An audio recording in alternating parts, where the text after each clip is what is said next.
C1. C stands for camo. There is also the S1, which is synthetic, and the W1, which is wood.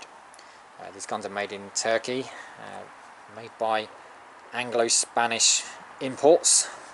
So I'm not sure what's going on there, but it's 112 centimeters long. The barrel is 43 centimeters.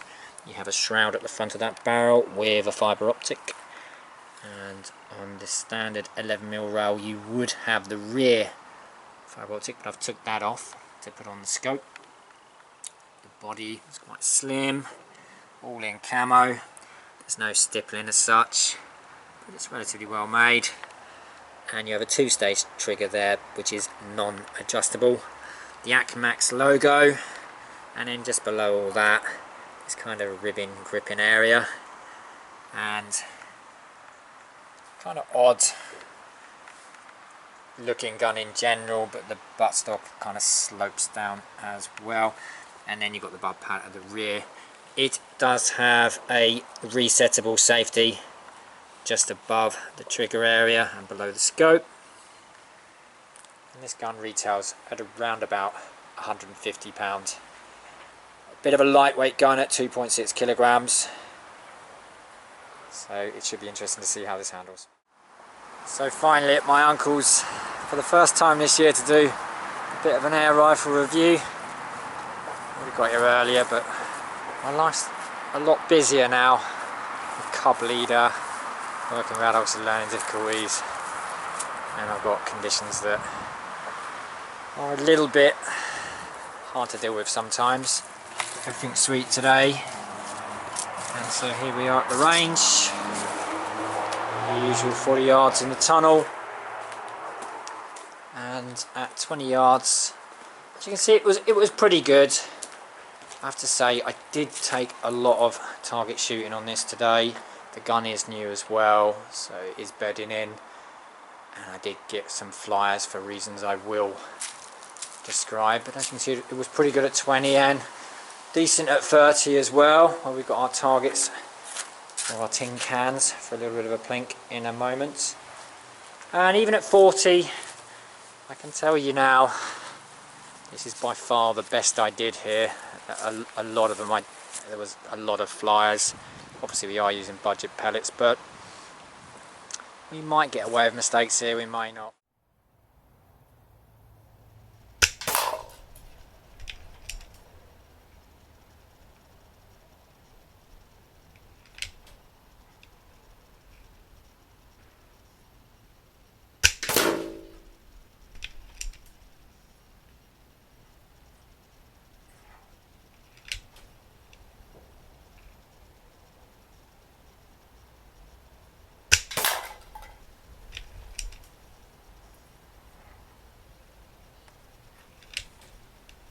In the freehand, I simply don't like it.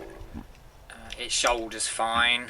It's actually quite comfortable in the shoulder, but the combination of the trigger grip, which I really don't like, and the buttstock are uncomfortable to use, and is hampering my shooting.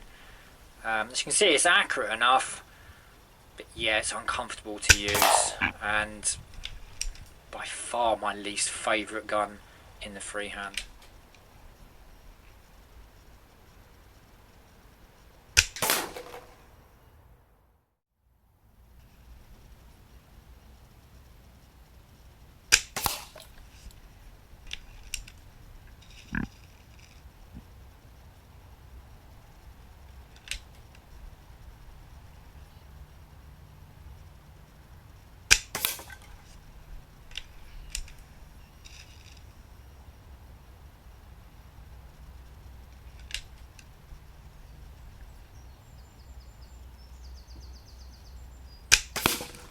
On the deck, it's a bit nicer. There's no kick to this gun really, or very minimal, and yeah, it is accurate. It has alleviated some of the issues I've got in the freehand, but still the trigger is horrible.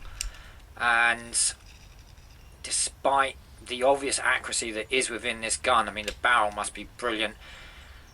Everything else, apart from the butt pad, everything else I really am not very keen on at all.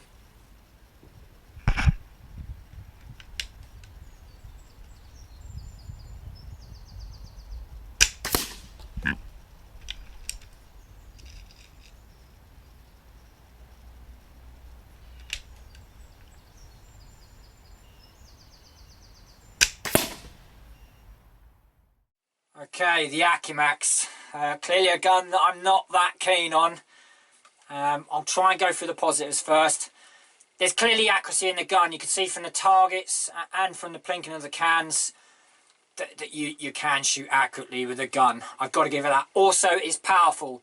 It was about 11 foot-pounds for me. I'm sure that'll go up a bit as it's used.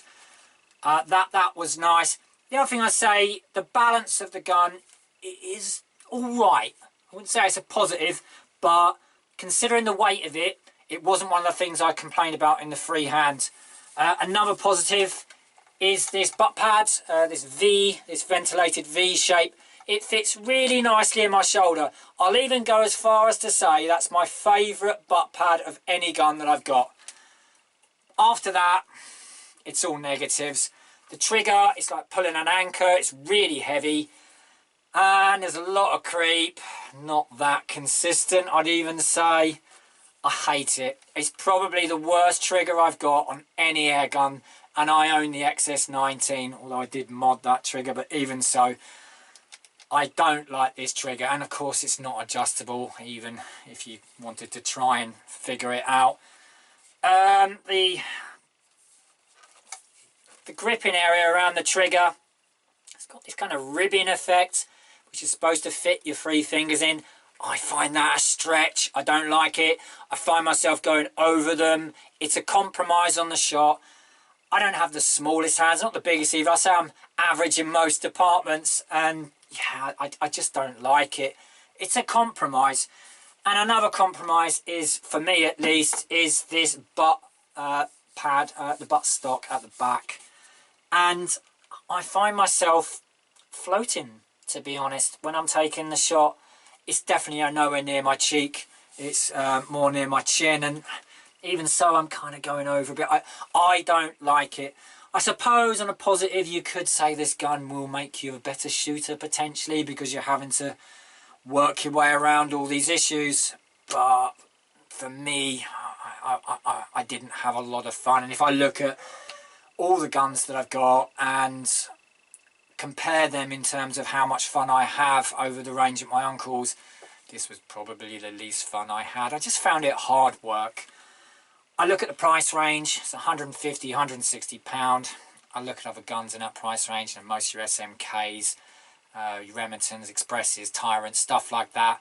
For me, personally, I would rather have one of these, one of those than these. And so I paid 100. I don't know, if someone wants to buy off me for 100 quid, I might well accept.